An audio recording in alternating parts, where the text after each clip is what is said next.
Patuloy ang pagtitiwala ng foreign investors na matutuldakan ni Pangulong Duterte ang lahat ng uri ng kriminalidad sa bansa. Sa katunayan, walang dayuhang kapitalista ang nag-pull out ng kanilang mga negosyo sa bansa. Ang ulat mula kay George Bandola.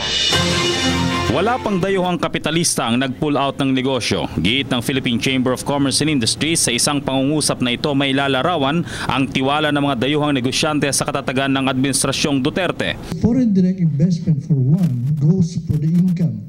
They don't care if 50% of the Filipinos kill each other so long as they're not affected. That's more of a statement of advocacy rather than ano.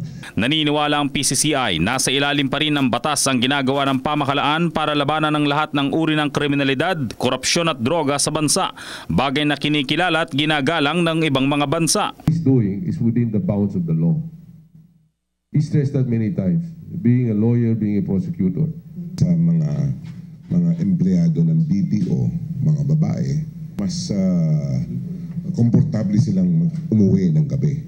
Kung sakali naman daw na bumababa ang halaga ng stock exchange ay dahil mataas pa rin ang halaga ng dolyar at hindi dahil sa sentimiento ng mga foreign investors. Whenever the currency become weak, the investor would try to ship out and find a place where they could get more value for the money. Para sa PTV News, George Bandola. Ako po si Cathy San Gabriel. Subscribe na sa PTV YouTube channel. I-click lang po ang subscribe button.